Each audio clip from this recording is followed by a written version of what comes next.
Fala minha galera, aqui é GB, tudo tranquilo com vocês? Eu espero que sim.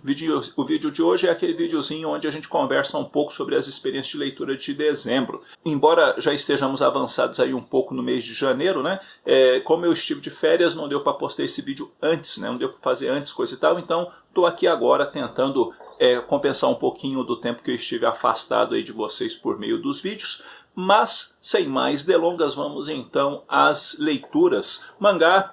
Eu li o volume 16 de One Punch Man e, cara, que mangá bacana, que edição bacana. Eu não tinha gostado muito da edição de número 15, que eu achei ela bem parada, bem arrastada, meio sem graça, mas essa edição especificamente funcionou e funcionou muito bem.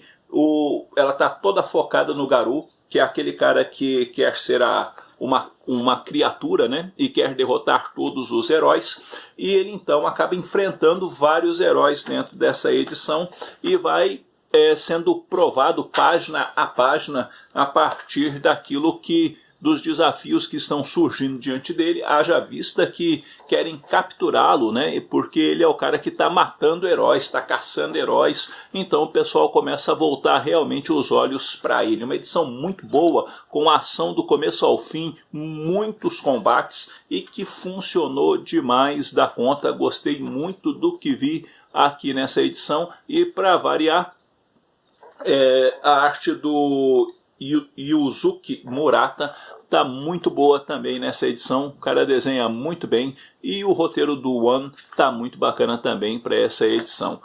One Punch Man é o único mangá que eu li no mês de dezembro e que compensa muito a leitura caso você não tenha lido ainda One Punch Man. Dá uma conferida, penso eu que vale a pena. Eu li também Videojack, volume número 1, 2 e 3, minissérie em 3 edições, que originalmente saiu pelo selo Epic da Marvel, né, e que eu fiz um videozinho aqui no canal falando dessa publicação, especificamente no quadro Gibi antigo. Então dê uma conferida lá, porque é uma edição que tem aí suas particularidades, coisa e tal, e eu acho que vale a pena dar uma conferida.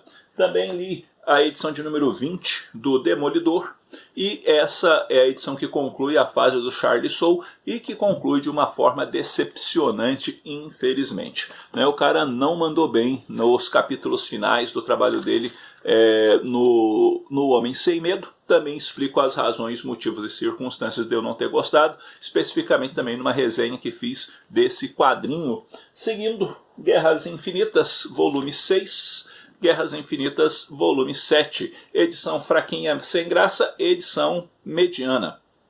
Nessa edição fraquinha sem graça, ela é toda sem graça, tá? Como assim? Até a história principal das Guerras Infinitas é uma história bem sem graça e que é a arte do Mike Deodato Jr. que meio que salva a coisa aqui, porque a história ela fica meio arrastada, sem ir e nem vir, né? Depois tem uma história do Sonâmbulo e aquelas histórias onde, como a Gamora ela dobrou, né, a realidade e ela acabou mesclando os personagens. Então nós temos a história do motoqueiro fantasma, que não é mais o motoqueiro fantasma, mas é o Pantera Fantasma, né? Por conta que é a mescla aí do espírito da vingança junto com o Pantera Negra, que é bem mais ou menos a história.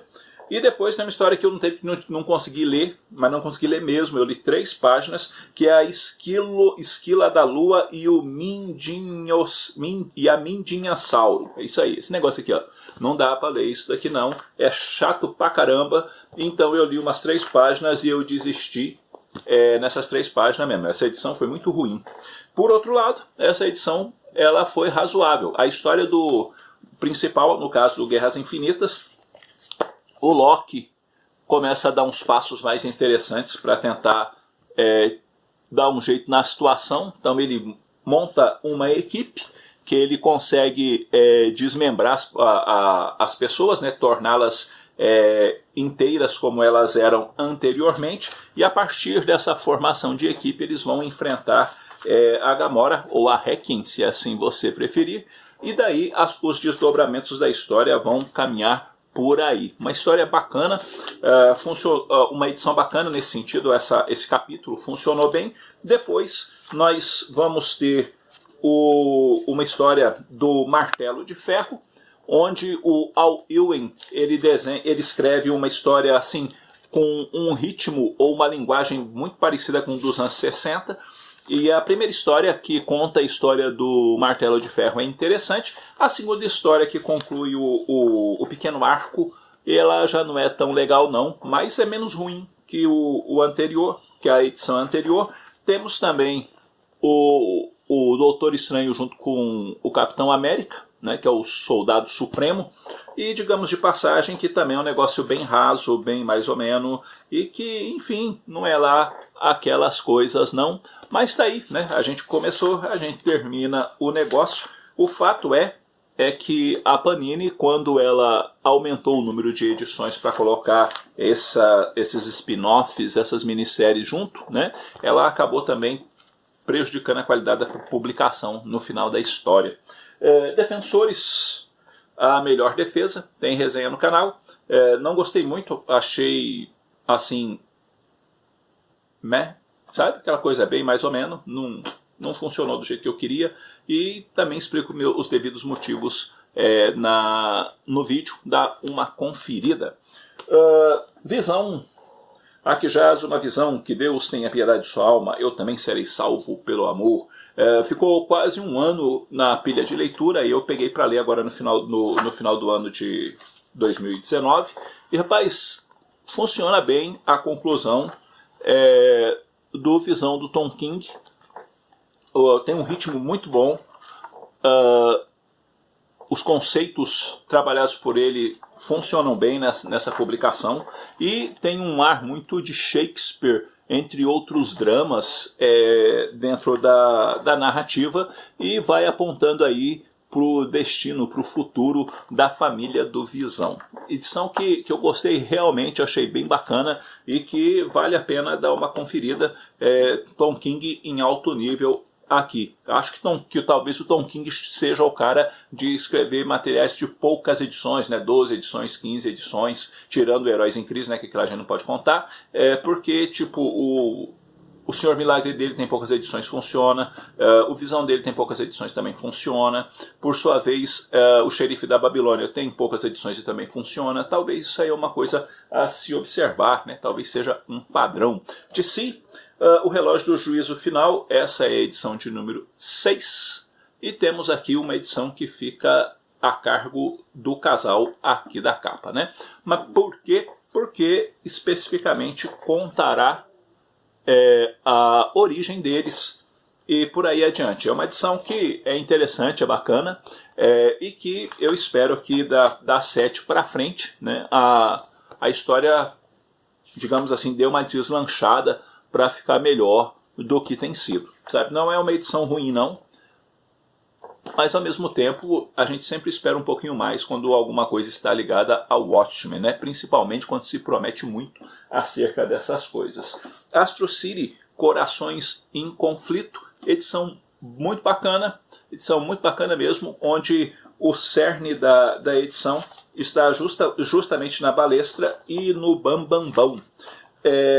Por quanto que eles vão se deparar com aquela situação de que uma hora a idade chega e você não consegue mais ter a agilidade de outrora. O que fazer, né?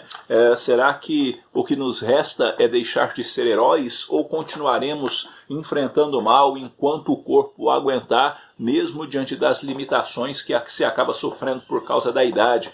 E a edição ela vai se desenvolver em torno disso e vai ter o seu cerne realmente na balestra, haja vista que vai contar um pouco, vai contar da origem dela, algumas coisas desse tipo, e vai ser muito assim também uma edição onde ela vai estar procurando honrar a família dela, haja vista que o pai dela não honrou a família dela, né? Então vai estar trabalhando dentro dessa perspectiva. É uma edição bacana, onde depois nós temos o Baqueta, que é justamente um gorila que veio lá de uma terra selvagem, que é uma ilha, que é um local onde tem uns gorilas, e ele fala aquela coisa toda e ele vai acabar se tornando herói, mas ele também queria ser músico. Uma edição, um arco curtinho, mas interessante. Astro City normalmente é uma boa pedida. Cesariana, do Lucas Marques, edição excelente, história muito boa mesmo, vale a pena conferir, e tem resenha no canal desse material, e ficou inclusive entre as melhores leituras do ano de 2019. Descender, do Jeff Lemire e do Justin Nguyen, esse é o volume 1, Estrelas de Lata, que é uma edição boa, uma edição que, digamos assim, vai plantando as bases da série e que tem assim bons ganchos para sua continuidade. Vale a pena dar uma conferida também nesse material, que também tem resenha aqui no canal. O Árabe do Futuro, volume 3, do Riad Satuf. Que edição bacana, que negócio legal essa publicação.